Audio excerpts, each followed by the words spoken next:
क्या आपको पता है कि इरफान खान की पहली हॉलीवुड फिल्म जुरासिक वर्ल्ड दुनिया की सबसे ज्यादा कमाई करने वाली फिल्मों की सूची में 6ठे स्थान पर थी, जिसने लगभग 1.67 बिलियन डॉलर्स की कमाई की थी।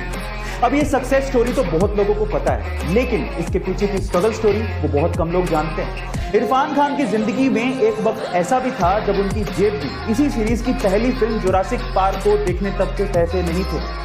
जब वो मुंबई आए थे तो उन्होंने एसी रिपेयर मैकेनिक की तरह अपना काम शुरू किया था, लेकिन अपनी मेहनत के दम पे वो अपनी जिंदगी में ऐसे मुकाम पर पहुंच गए जहां पर जिस फिल्म को देखने के उनके पास पैसे नहीं थे, उसी सीरीज की फिल्म को उन्होंने अभिनेता के तौर पे साइन किया।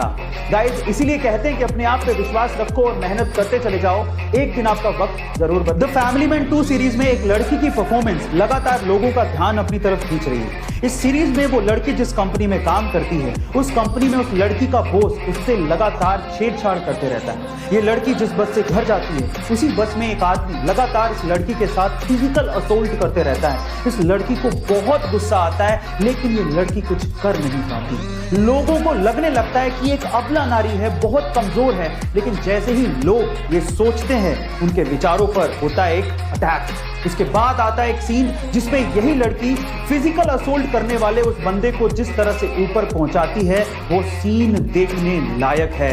अब सबसे इंटरेस्टिंग बात यह है कि इतना डार्क और इंटेंस कैरेक्टर निभाने वाली ये लड़की कोई आम लड़की नहीं है, बल्कि साउथ की सुपरस्टार है। इनका नाम है समंथा अकिनेनी। गाइस, एक बार में देख के तो आप इन्हें पहचान भी नहीं पाएंगे।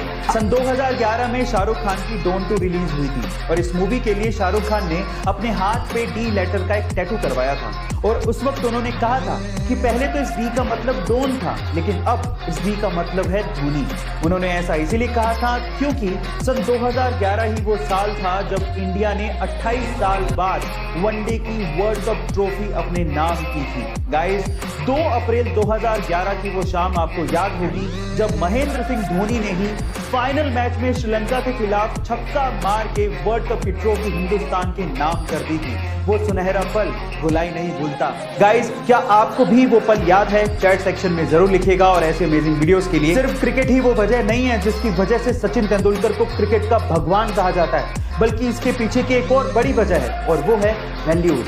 इसे एक एग्जांपल से मैं आपको समझाने की कोशिश करता हूं। जब 1996 के वर्ल्ड कप में बहुत सारी टोबैको और सिगरेट कंपनीज क्रिकेटर्स को एंडोर्समेंट के लिए या फिर एडवर्टीजमेंट के लिए अप्रोच कर रही थी, तो बहुत से नामी क्रिकेटरों ने इन्हीं सिगरेट और टोबैको कंपनीज के स्टिकर लगा लगा के बैटिंग की थी और इन कंपनीज को एंडोर्स किया था। लेकिन सचिन तेंदुलकर ने ऐसा नहीं किया।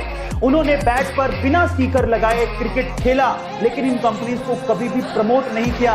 उन्होंने पब्लिकली हमेशा ये बोला कि मैं कभी भी टोबैको कंपनीज और शराब की कंपनियों को एंडोर्स नहीं करूंगा। इसे ही कहते हैं वैल्यू, और इसी वजह से सचिन तेंदुलकर को क्रिकेट का भगवान कहा जाता है। गाइस, आपको ये इंफॉर्मेशन कैसी लगी? चैट सेक्शन में जरूर लिखिएगा। वैसे वीडियो के लिए यूट्यूब पे हमारे चैनल को सब्सक्राइब कर लीजिएगा, वीडियो को शेयर करिएगा और लाइक करना मत भूलिएगा।